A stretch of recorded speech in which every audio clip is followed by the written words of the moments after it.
Was it fate? Or did he simply refuse to let her disappear into the darkness?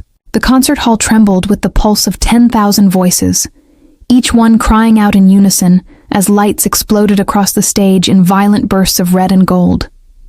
Bodies pressed against bodies, a sea of strangers united by sound, by rhythm, by the electric charge of being alive in that singular moment. But somewhere in that chaos, hidden beneath the roar and the sweat and the crushing weight of the crowd, a girl was drowning. She didn't scream. She couldn't. The air had been squeezed from her lungs as the surge came without warning, a tidal wave of human momentum that swept her off her feet and into the current. Her hands reached out, grasping at nothing, at shoulders that moved too fast, at faces that never turned. The ground beneath her vanished. The ceiling spun, and in that instant, as her vision began to blur at the edges, she realized something terrifying. No one had noticed. In a room filled with thousands, she was utterly, completely alone. Then a hand found hers. It wasn't gentle. It was firm, almost forceful, wrapping around her wrist like a lifeline thrown into stormy water. She felt herself being pulled, dragged against the tide, her body lifting as someone carved a path through the impossible density of the crowd. She couldn't see his face, not at first. Only the back of his head, the dark hair slick with sweat, the broad shoulders that seemed to part the masses like a ship cutting through waves. He didn't ask if she was okay. He didn't look back. He just pulled, harder and harder, until suddenly the pressure released and they stumbled together into a pocket of open air near the side entrance. She collapsed against the wall, gasping, her legs trembling so violently she thought they might give out entirely. Her savior stood in front of her, hands on his knees, catching his own breath. When he finally looked up, their eyes met for the first time. His were dark, intense, searching her face with an expression she couldn't quite read. Concern, yes. But something else, too. Something that made her heartbeat quicken for reasons that had nothing to do with fear. "Are you hurt?"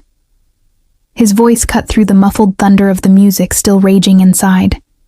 She shook her head, unable to form words yet. Her throat was raw, her chest tight. But she wasn't hurt. Not really. Just shaken. Just terrified by how close she'd come to something she didn't want to name. "You need to be more careful," he said. And there was an edge to his tone now, something almost accusatory. "You could have been trampled. Killed." "I know," she managed, her voice barely a whisper. "Thank you. I don't know what would have happened if you hadn't—" "Don't." He cut her off, his jaw tightening. "Don't think about it." They stood there in the dim corridor, the noise from the concert a distant roar now, separated by a wall, but still close enough to feel in their bones. She studied him in the flickering emergency light. He was tall, maybe mid-20s, with sharp features softened only slightly by the shadow of stubble along his jaw. He wore a simple black shirt and jeans, nothing that would make him stand out in a crowd. And yet she couldn't look away. "I'm Eliza," she said finally, extending a still trembling hand. He stared at it for a moment, as if debating whether to take it. Then his fingers closed around hers, warm and calloused. "Marcus." The handshake lasted a second too long. Neither of them seemed willing to break it. "I should get you some water," he said, releasing her hand and stepping back. "Stay here. Don't move." Before she could protest, he was gone, disappearing into the shadows of the corridor. Eliza leaned against the cold concrete wall, trying to steady herself, trying to make sense of what had just happened. The rational part of her brain was already spinning the narrative. Wrong place, wrong time, lucky rescue. A kind stranger who would fade back into the anonymity of the crowd just as quickly as he'd emerged from it. She'd probably never see him again. The thought made her chest tighten in a way that had nothing to do with the near trampling. But then he was back, a bottle of water in hand, and that strange intensity had returned to his gaze. "Drink," he commanded, unscrewing the cap and pressing it into her hands. She obeyed, grateful for the cool liquid washing away the metallic taste of panic. When she finished, she found him still watching her, arms crossed, as if he were standing guard. "You came to the concert alone?" he asked. "My friends bailed last minute," she admitted, feeling suddenly foolish. "I thought I'd be fine. I've been to shows before." "Not like this one." His expression darkened. "This venue has a reputation. Overcrowded, poor safety protocols. There was an incident here 2 years ago. Someone died." A chill ran down her spine. "How do you know all that?" He hesitated, and for the first time, she saw something flicker across his face that might have been uncertainty. "I make it my business to know." It was an odd answer. Cryptic. But before she could press further, a security guard appeared at the end of the corridor, barking something about unauthorized personnel. Marcus's hand found the small of her back, guiding her in the opposite direction with a confidence that suggested he knew every exit, every hidden passage in this place. They emerged into the cool night air, the sudden silence almost deafening after the assault of sound. The street was quieter than it should have been for a venue this size. Most of the crowd was still inside, lost in the music, unaware of the small tragedy that had almost unfolded in their midst. Eliza turned to face him, 1,000 questions crowding her mind. But the one that came out surprised even her. "Why did you help me?" Marcus's expression shifted, and for a moment, she thought she saw something raw and vulnerable pass through those dark eyes. "Because I couldn't not help you." The weight of those words hung between them, heavy with meaning she didn't yet understand. The night air felt suddenly charged, electric in a way that had nothing to do with the concert they'd left behind. She wanted to ask what he meant. She wanted to thank him properly, maybe buy him a coffee, get his number, turn this chance encounter into something more. But the look on his face stopped her. He wasn't smiling. He wasn't making small talk or trying to capitalize on the hero moment. He was watching her with that same searching intensity, as if he were memorizing every detail of her face, cataloging it, storing it away for some purpose she couldn't fathom. "I should make sure you get home safely," he said, and it wasn't a question. "You don't have to do that," she replied, even though part of her desperately wanted him to. "I know I don't have to." His voice dropped lower, quieter, almost intimate. "But I'm going to anyway." And there it was again, that strange insistence, that determination that felt like more than just chivalry. Eliza found herself nodding, unable to articulate why she trusted this stranger, why she felt safer with him than she had in weeks, maybe months, maybe longer. As they walked toward the nearest subway station, side by side, but not quite touching, she couldn't shake the feeling that something had shifted in the universe tonight. That the hand that pulled her from the crowd had changed the trajectory of her life in ways she couldn't begin to comprehend. What she didn't know, what she couldn't possibly know yet, was that Marcus had been watching her long before the concert ever began. The subway platform was nearly empty at this hour, the fluorescent lights casting everything in a sickly yellow glow that made the tile walls look jaundiced and ancient. Eliza stood near the edge, careful to keep a safe distance from the drop, while Marcus positioned himself slightly behind her, a silent sentinel in the shadows.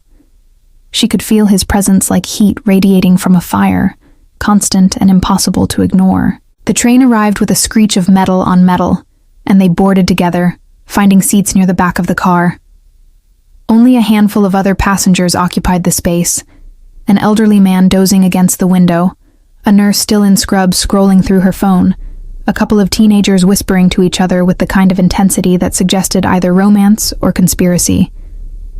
Normal people living normal lives, completely unaware that something extraordinary had just unfolded in a concert hall not 3 miles away. Eliza watched the darkness of the tunnel rush past through the grimy window, seeing her own reflection superimposed over it like a ghost. She looked pale, shaken, younger than her 23 years.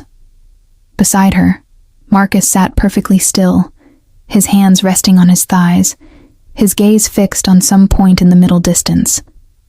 He hadn't said a word since they boarded. "Do you do this often?" she asked, breaking the silence. His eyes shifted to her, questioning. "Save random strangers from crowds," she clarified, attempting a smile that didn't quite reach her eyes. "You're not random," he said, and the words landed with such certainty that she felt her breath catch. "What does that mean?"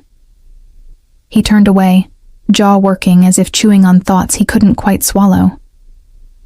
"It means you deserve to be saved." It was a non-answer disguised as profundity, and Eliza felt a spark of frustration cut through her gratitude.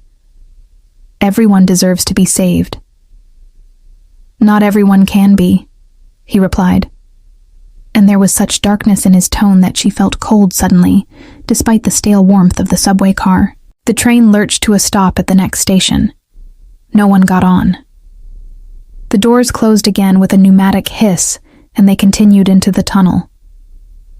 Eliza found herself studying Marcus more carefully now, noticing details she'd missed in the chaos. The way his fingers drummed once, twice, 3 times against his leg in a specific pattern. The faint scar that traced a thin white line from his left eyebrow into his hairline. The quality of his clothes, expensive but worn, as if he'd had them for years and couldn't bear to part with them. "How did you know where I was?" The question emerged before she could stop it. "In the crowd, I mean. How did you find me?" His drumming fingers stopped. "I saw you fall. But there were thousands of people. How could you have seen me specifically?" "I was watching." The answer should have been reassuring. Instead, it sent a thread of unease spiraling through her chest. Watching for what? For trouble. He finally looked at her again, and his expression had softened somehow, as if he realized he was frightening her and wanted to dial it back. "I always watch for trouble. It's a habit. From before." "Before what?" The train began to slow again, approaching her stop. Marcus stood, offering his hand to help her up, even though she didn't need it. She took it anyway, feeling that same electric connection that had sparked between them in the corridor. They exited together onto a platform that was blessedly more populated, more normal, with bright advertisements for toothpaste and tax services covering the walls. "Before I learned that not paying attention costs more than you can afford," he said finally, as they climbed the stairs toward street level. Eliza emerged into her neighborhood, the familiar brownstones and corner shops a welcome sight after the surreal intensity of the evening. The October air was crisp, tinged with the smell of fallen leaves and distant wood smoke from someone's fireplace. Normal. Safe. Everything the concert hall hadn't been. "I live 2 blocks from here," she said, gesturing vaguely east. "I'll be fine from here. Really. You've done more than enough." But Marcus didn't stop walking. He fell into step beside her with the easy confidence of someone who'd already decided the matter. "I'll see you to your door." She wanted to argue.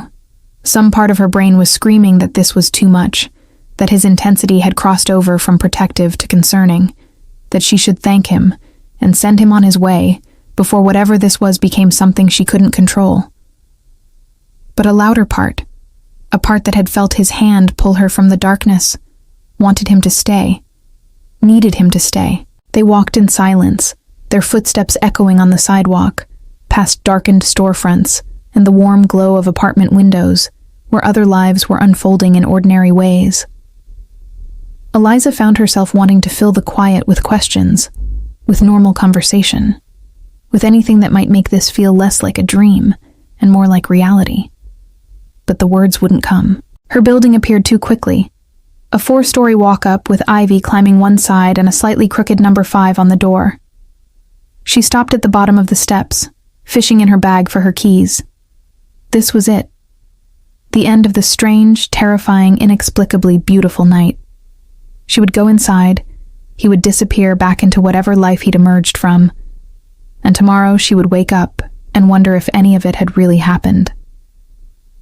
"Thank you," she said, finding her keys and clutching them like a talisman. "For everything. I don't know how to repay you for what you did." "You don't owe me anything," Marcus said, but he made no move to leave.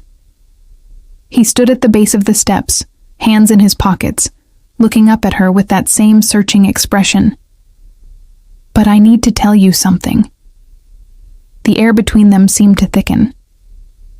"Okay." He took a breath, and she watched his chest rise and fall, watched him gather courage for something that clearly cost him to say. "This wasn't the first time I've seen you." Her hand tightened on the keys. "What do you mean?" 3 weeks ago, at the farmer's market on Sullivan Street. You were buying sunflowers. You spent 5 minutes talking to the vendor about her daughter's college applications." He paused, and she could see the muscles in his jaw working. 2 weeks before that, the coffee shop on Amsterdam. You ordered a cortado and sat by the window reading a book about astronomy. You dog-eared page 73. The world tilted slightly on its axis. Eliza felt her pulse begin to hammer in her throat. "You've been following me." "Watching over you," he corrected, but even he seemed to realize how thin that distinction was. "There's a difference." "No, there isn't." Fear was creeping in now, cold and sharp, cutting through the gratitude and the strange connection she'd felt. "That's stalking. Jesus, that's completely insane." "I know how it sounds." He took a step forward, hands raised as if approaching a frightened animal. "But you have to understand, I had no choice. After what happened to Sarah, I couldn't just—" "Who's Sarah?" Eliza backed up the steps, her free hand reaching for her phone in her pocket. Marcus froze, and something crumpled in his expression, something so raw and broken that it almost made her stop retreating. Almost. "She was my sister, and she died because I wasn't watching carefully enough." The words hung in the night air like smoke. Eliza's hand paused on her phone, though she didn't remove it. "I don't understand. 2 years ago, a concert, the same venue." His voice had dropped to barely above a whisper, and she had to strain to hear him. "She went with friends. I was supposed to go with her, but I had to work late. Thought it would be fine. Thought she'd be safe in a crowd." He looked up, and she saw wetness gathering in his eyes, reflecting the streetlight. "They found her after everyone had cleared out, trampled, alone. No one even noticed until it was too late." Eliza felt the fear begin to transform into something more complex, something that included horror and sympathy, but still couldn't quite eclipse the wrongness of what he'd revealed. "I'm so sorry. That's terrible. But that doesn't explain why you've been watching me. I'm not your sister." "I know that." He dragged a hand through his hair, frustrated, desperate. "But you look like her. Not exactly, but enough. The same build, the same way you move through the world like you're not afraid of anything. And when I saw you were going to that concert alone, when I saw your Instagram post about how excited you were, I just—" He broke off, shaking his head. "I couldn't let it happen again. I couldn't be the person who looked away." The revelation should have terrified her more, should have sent her running inside and calling the police and blocking him from every conceivable avenue of her life. But instead, Eliza found herself frozen on the steps, staring at this broken man who had saved her life while simultaneously invading it and feeling something she couldn't quite name. Pity, maybe, or recognition of a pain so deep it had bent him into something unnatural. "You can't do this," she said quietly. "You can't watch people without their permission. You can't try to save everyone just because you couldn't save her." "I wasn't trying to save everyone," he said, and his voice had regained some of its steadiness. "Just you." "Why me specifically? Because I look like her? That's not healthy, Marcus. That's—" "No." He shook his head firmly. "At first, maybe yes. The resemblance caught my attention. But then I watched you actually live your life, and I realized you weren't like her at all. Sarah was fearless to the point of recklessness. She threw herself at the world expecting it to catch her. But you... He took another step closer, and this time she didn't retreat. You're careful. You're aware. You check over your shoulder when you walk alone at night. You always sit facing the door in restaurants. You notice things other people miss. And yet you still went to that concert alone. You still took the risk. And I needed to understand why. Eliza felt something crack open inside her chest. Some carefully guarded truth she rarely acknowledged even to herself. Because being careful all the time means never living at all. Exactly. He smiled then, sad and small. That's what I couldn't figure out. How you balance fear and courage. How you stay alert without becoming paralyzed. I thought if I understood that, maybe I could... He gestured vaguely at himself. Maybe I could stop being so broken. They stood there in the cool October night, stranger and yet somehow more than that, connected by tragedy and rescue in a moment of brutal honesty that neither had anticipated. Eliza knew she should go inside, knew this was dangerous territory, that engaging further with someone who'd admitted to watching her was a terrible idea. But she also knew that he had saved her life tonight. That whatever twisted path had led him to that concert hall, the result was that she was standing here breathing instead of lying cold on a venue floor. I think you should talk to someone, she said finally. A professional, about your sister, about the guilt you're carrying. I have. He laughed without humor. Doesn't seem to help much. And I think you need to stop watching me. Whatever you think you're protecting me from, I can handle it. I've been handling it my whole life.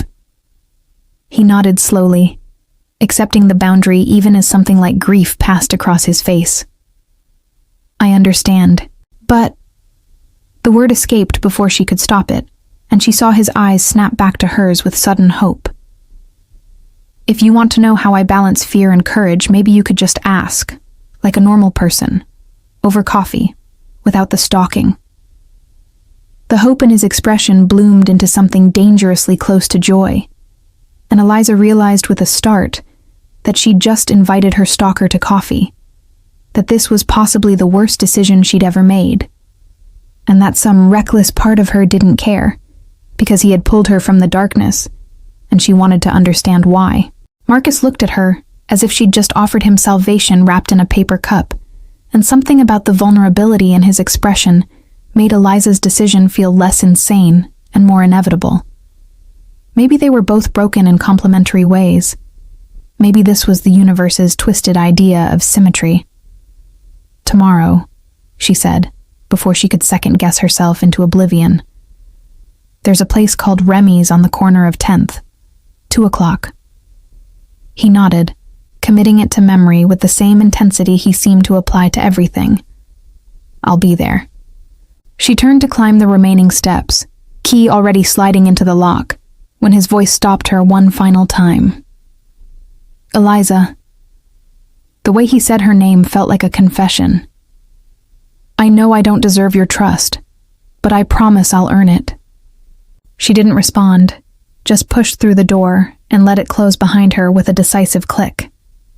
Only when she was inside, back pressed against the cool wood, did she allow herself to breathe fully. Her hands were shaking again, but not from fear this time. From something else entirely. Something that felt like standing at the edge of a cliff and leaning forward just to see what falling might feel like. That night, sleep came in fractured pieces. Every time she closed her eyes, she was back in the crowd, suffocating, drowning in a sea of bodies. But now, when the hand reached for her, she could see his face clearly in the chaos, those dark eyes finding hers across an impossible distance, as if they'd always been meant to find each other in exactly this way. She woke at 3 a.m, sheets tangled around her legs, and reached for her phone before thinking better of it. What would she even search for? His name? The concert incident he'd mentioned? Her sister's death? Instead, she opened Instagram and scrolled back through her own feed, seeing her life through his eyes. The sunflowers from the farmer's market, golden and defiant against a blue October sky. The photo of her cortado with the book's cover just visible in the frame. She'd been reading about black holes, about how time warped and bent near the event horizon.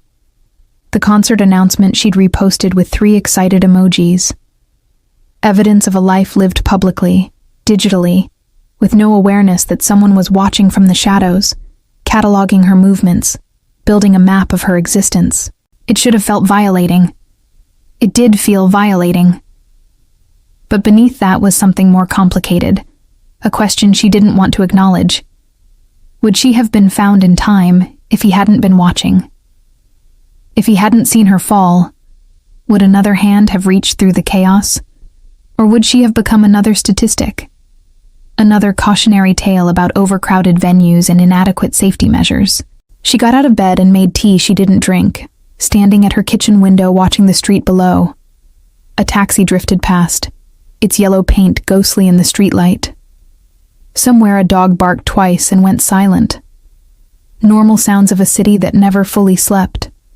And she wondered if Marcus was out there somewhere, if he'd gone home, or if he was still standing on her block, keeping watch like some kind of broken guardian angel who'd forgotten the appropriate distance between protection and obsession. Morning arrived with gray light and the smell of rain.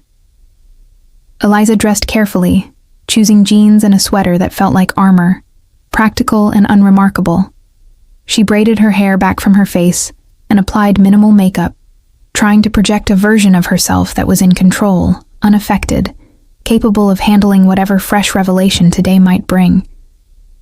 The mirror reflected back someone who looked calm. The mirror was lying. She arrived at Remy's 15 minutes early, a small cafe that smelled perpetually of cinnamon and dark roast, with mismatched furniture and local art covering every available wall space. She ordered her cortado, of course he would know her order, and claimed a table near the window where she could watch the street.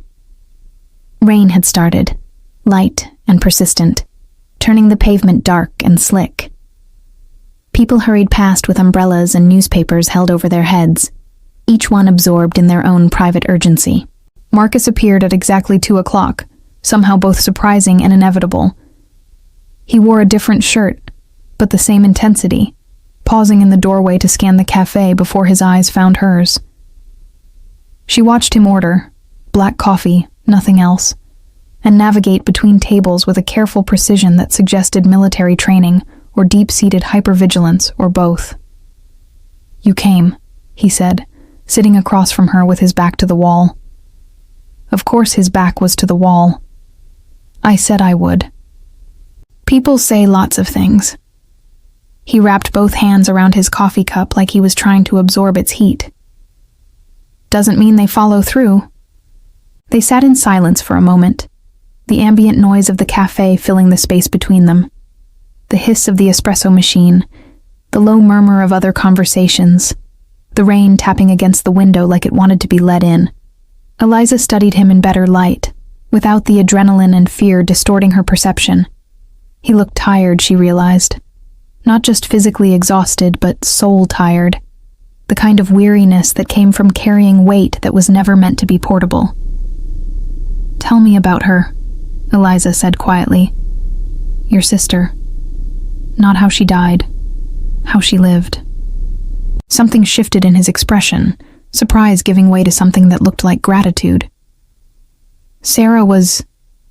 He paused, searching for words. She was lightning in a bottle. Everything at full volume all the time. She couldn't walk into a room without changing it. People were drawn to her the way moths are drawn to flames, and she loved it. Loved being the center, the spark, the reason everyone was laughing or dancing or doing something slightly dangerous. "She sounds exhausting," Eliza said, and was rewarded with a genuine smile. She was. Absolutely. But also the best person I've ever known. He took a sip of coffee, and she watched his throat work as he swallowed. She made me feel like the world was bigger and brighter than I'd believed possible. like maybe all the darkness I'd seen. He cut himself off, shaking his head. What darkness? His jaw tightened, and she could see him debating how much to reveal. I was deployed. Afghanistan. 2 tours. Saw things that convinced me humans were mostly terrible, that the world was just variations on suffering dressed up in different uniforms. He looked out the window at the rain. Sarah refused to let me believe that. She dragged me to concerts, art shows, protests, anywhere people were gathered in joy or anger or solidarity. Trying to prove that connection mattered. That community was worth the risk. And then she died in a crowd, Eliza said softly, understanding now the particular cruelty of his loss. Yeah. The word came out rough. Died proving her point. Or disproving it. I still can't figure out which. Eliza reached across the table, not quite touching his hand, but close enough that he could feel the intention. It doesn't have to be either. Sometimes terrible things happen in places that are usually beautiful. That's not a statement about humanity. It's just chaos. Random and awful. I don't believe in random anymore. He finally looked at her directly, and the intensity was back, burning just below the surface. I think everything connects in ways we can't see. I think Sarah died so I'd be standing in exactly the right place to save you. I think there's a reason you look just enough like her to catch my attention, but different enough that I'd keep watching. I think... Stop. Eliza pulled her hand back, feeling suddenly cornered. You can't turn me into your redemption arc. That's not fair to either of us. I'm not... He ran a hand through his hair, frustrated. I'm not trying to use you. I'm trying to understand why I'm still here when she's not. What the point is of surviving when the best parts of life are gone. The point is to keep living, Eliza said, with more conviction than she felt. To find new parts. To not let her death be the only thing that defines what comes after. Easy to say. His smile was bitter. Harder to do when you wake up every day knowing you could have prevented it. Knowing that if you'd just gone to the concert like you promised, if you'd been standing next to her when the surge happened, you could have pulled her out the same way I pulled you out. And there it was, the core of his guilt laid bare. Eliza felt something crack in her chest, empathy flooding through the cracks. She understood survivor's guilt on an academic level, had read about it in psychology classes, and heard it discussed on podcasts. But seeing it carved into someone's face, hearing it shape every word they spoke, was entirely different. You don't know that, she said. Maybe you both would have died. Maybe in trying to save her you'd have created a bigger tragedy. You can't possibly know what would have happened in a different version of events, but I know what happened in this one. His voice had dropped to almost a whisper, and I have to live with it. The rain picked up outside, drumming harder against the glass. A woman at the next table laughed at something on her phone, the sound jarring in its normalcy. The world kept spinning, kept generating moments of mundane joy, completely indifferent to the pain unfolding in quiet corners of coffee shops. Eliza made a decision then, reckless and probably foolish, but feeling somehow necessary. Show me. Marcus's head snapped up. What? The venue. Where it happened. Show me. She leaned forward, urgent now. You said you've been carrying this alone. Maybe that's the problem. Maybe you need someone else to see it, to understand the specific geography of your guilt. So show me. That's... He looked stricken. That's not something you want to see. Probably not, she agreed. But I think it's something you need to show me. And I think I need to understand exactly what you saved me from last night. The fullness of it. Not just the physical danger, but the weight of what you were remembering while you did it. He stared at her for a long moment, searching her face for something. Sincerity, maybe, or strength enough to handle what he might reveal. Whatever he found must have satisfied him because he nodded slowly, finishing his coffee in one long swallow. Okay, he said, But not now. It needs to be at night, when there's a show, so you can feel what it's really like. They left the cafe together, stepping out into the rain that had gentled again to a fine mist. Marcus pulled up something on his phone, scrolling through concert listings with practiced efficiency. "Friday," he said. "There's a show Friday night. Same venue, different band, but the layout is identical. The same pressure points, the same dangerous spots where the crowd compresses. You want me to go back there?" Eliza felt a flutter of anxiety in her chest. "To another concert?" "Not to another concert." He met her eyes, and she saw the military training then, the soldier who knew how to face fears head on. To understand what we're dealing with, what you survived, what Sarah didn't. It was a terrible idea. Everything about this was a terrible idea. Meeting him for coffee was one thing.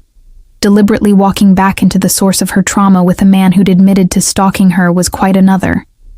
But Eliza found herself nodding anyway, drawn by the same reckless curiosity that had sent her to the first concert alone, that had kept her from blocking his number, that had brought her to this cafe to hear about his dead sister and his crushing guilt.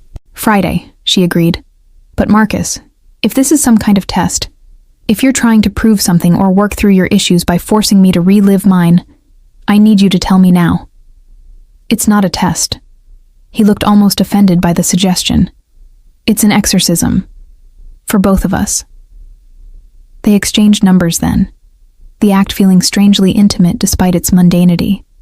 She typed his name into her contacts with steady fingers, noting that he saved hers with just her first name. Nothing more. No labels, no context. Just Eliza, floating in his phone's directory like a secret or a promise. She watched him walk away down the rain-slick street, hands in pockets, shoulders slightly hunched against the weather. He didn't look back.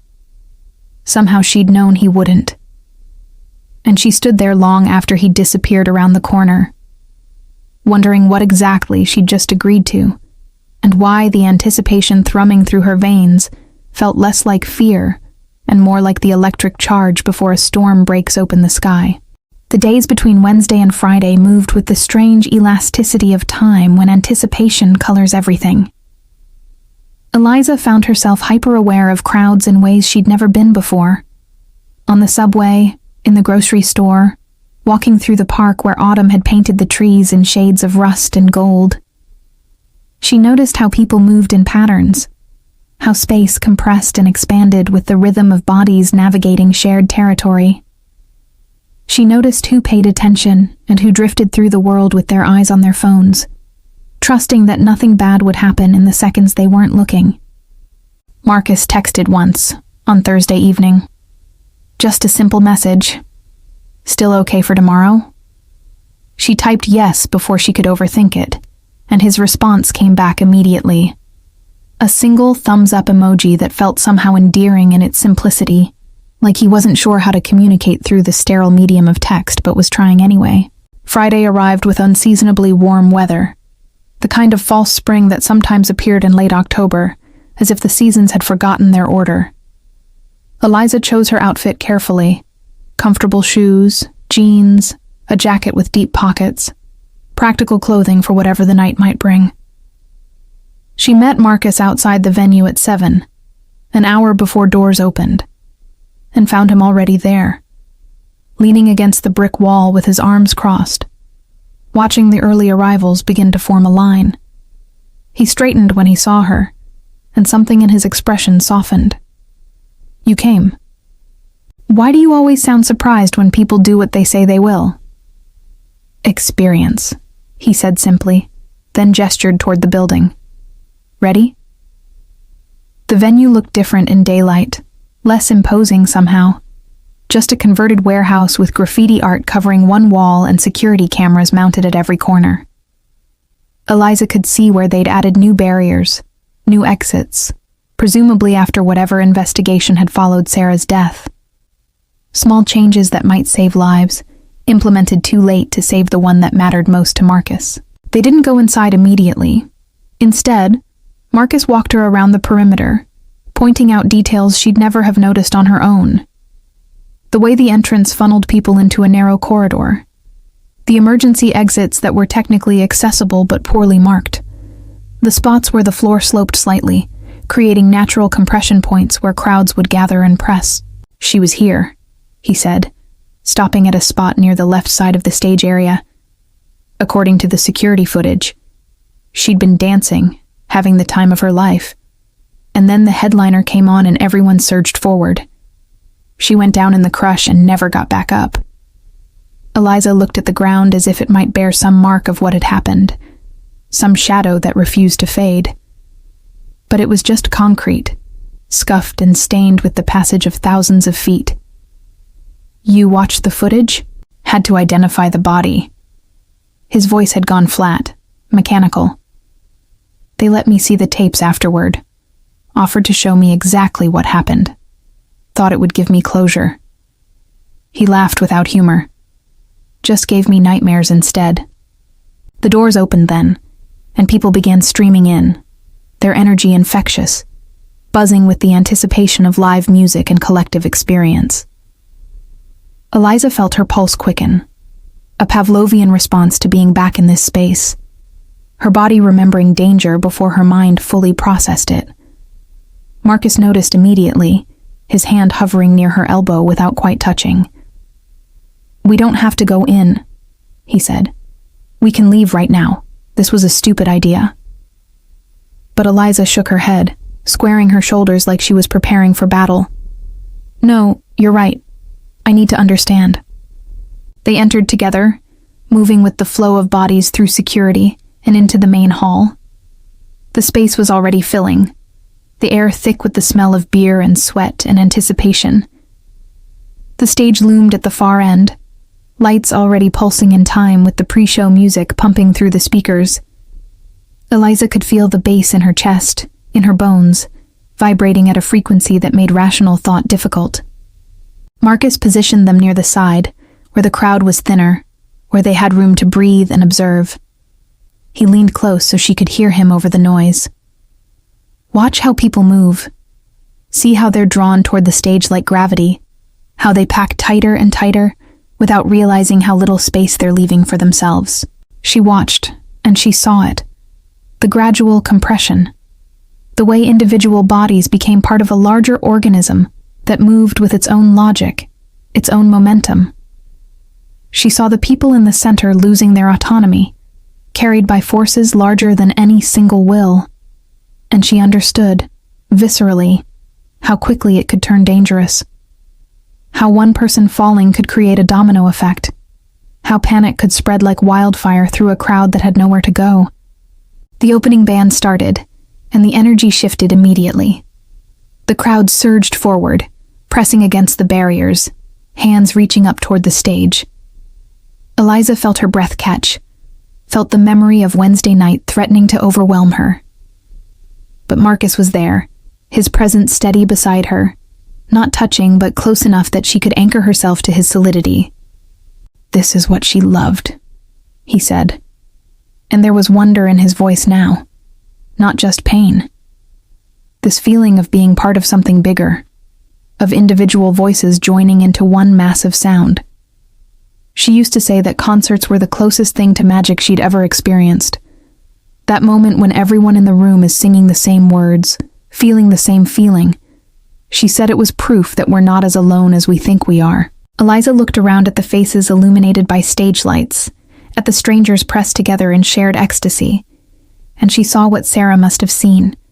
Not danger, but connection. Not chaos, but communion. The same crowd that could kill you could also hold you up, carry you, transform you. It was both and neither. It was everything and nothing. It was just people, complicated and flawed and trying to touch something transcendent in the only ways they knew how. She was right, Eliza said, surprising herself. It is magic, dangerous magic, but magic nonetheless. They stayed for 3 songs, long enough for Eliza to feel the pull of the music, the seduction of letting go and trusting the crowd to keep you safe. Long enough to understand why Sarah had been there, why Eliza herself had been there on Wednesday. Not because they were reckless, but because they were alive and wanted to feel that aliveness in every cell of their bodies. When they finally emerged back into the night, the contrast was startling. The air felt too thin after the dense atmosphere inside, the silence too loud after the assault of sound. They walked without speaking for several blocks, letting the city's ambient noise, traffic, voices, the distant wail of a siren, wash over them like a palate cleanser. Marcus stopped at a small park, just a patch of grass and a few benches under trees that had already lost most of their leaves. He sat heavily, elbows on his knees, head in his hands. Eliza sat beside him, giving him space but staying close enough to offer presence without pressure. "I spent 2 years being angry at her," he said finally, his voice muffled by his palms. "Angry that she went without me. Angry that she put herself in danger for something as stupid as a concert. Angry that she left me here to figure out how to keep living in a world that felt emptier without her in it." He lifted his head, and his eyes were wet. "But going back in there tonight, seeing it through your eyes, I remembered why she loved it. I remembered that she wasn't being stupid or reckless. She was just being alive in the way that made sense to her. And you've been trying to protect everyone from being alive the way she was," Eliza said gently. "Because you think aliveness is what killed her. Isn't it?" He turned to face her fully. "If she'd been more careful, more afraid, less willing to throw herself into experiences that could hurt her, she'd have been alive, but not living." Eliza felt the truth of it as she spoke. And maybe that's a trade some people are willing to make, but it sounds like Sarah wasn't one of them. She chose the concerts, the crowds, the risk, not because she didn't know danger existed, but because she decided the experience was worth the risk. Marcus was quiet for a long time, processing this. Around them, the city continued its eternal rhythm. Cars passing, someone laughing in the distance, the rustle of wind through the bare branches overhead. Normal life, indifferent to their small moment of revelation.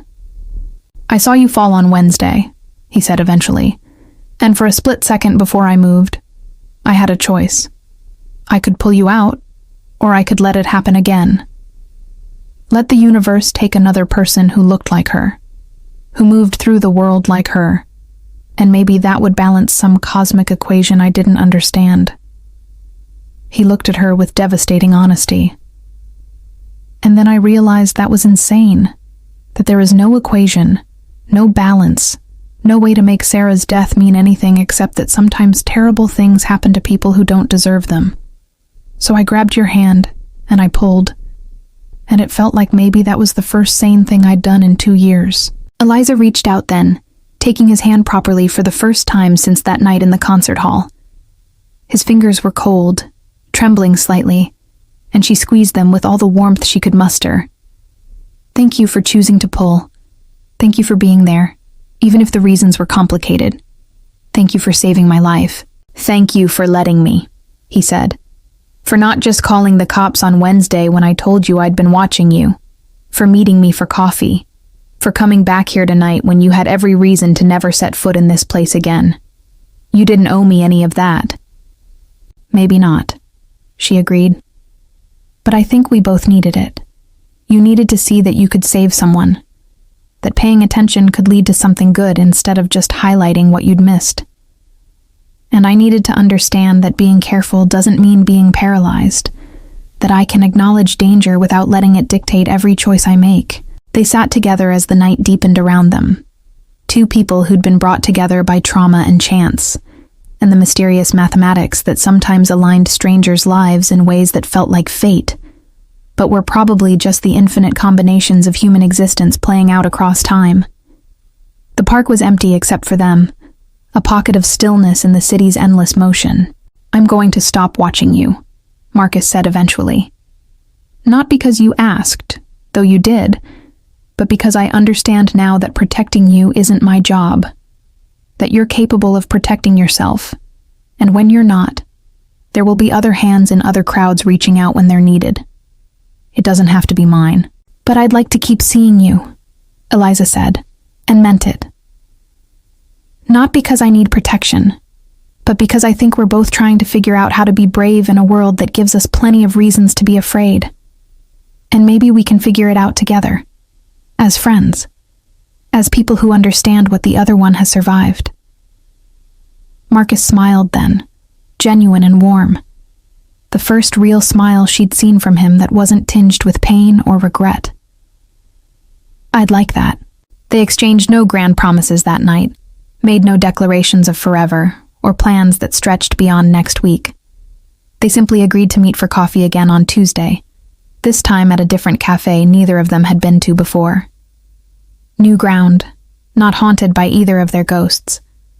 A beginning, tentative and uncertain, but a beginning nonetheless. As Eliza walked home alone, Marcus had offered to accompany her, but she'd gently declined. She thought about Sarah, a girl she'd never met, but somehow felt connected to across the boundary of death. She thought about what it meant to live fully in a world that could take everything away in an instant. She thought about the hands that reached out in crowds, some to harm and some to save, and how you never really knew which you'd encounter until the moment arrived. The question that stayed with her, that she would carry long after this night faded into memory, was simple and impossible. How do you honor the dead without letting their deaths make you afraid to live? How do you stay open to experience, to connection, to the possibility of joy, while still acknowledging that those same things can destroy you? She didn't have an answer. Maybe there wasn't one. Maybe the answer was different for everyone, shaped by their specific losses and their specific courage. But she thought about Marcus choosing to reach out instead of looking away, and she thought about Sarah dancing right up until the moment she couldn't anymore, and she thought that perhaps the answer was in the reaching itself, in the decision to extend your hand even when you couldn't guarantee what you'd find, in the willingness to be part of the crowd even knowing the crowd could crush you. The city stretched out around her as she walked, millions of lives unfolding in lit windows and darkened streets, each one a story of survival or loss or the complicated space between the two. And somewhere in that vast urban landscape, she knew Marcus was finding his way home too, carrying a burden that would never fully lift but might, with time and effort and the right kind of companionship, become bearable. He had saved her in a crowd and changed both their lives in the process. Not because he was a hero, but because he was human, broken and trying, haunted but not defeated, unable to save his sister but able, in that crucial moment, to save someone else. And maybe that was enough. Maybe that was everything. Maybe the measure of a life wasn't in the tragedies we prevented, but in the moments we chose connection over isolation, action over paralysis, hope over the seductive comfort of giving up. The night air tasted like possibility,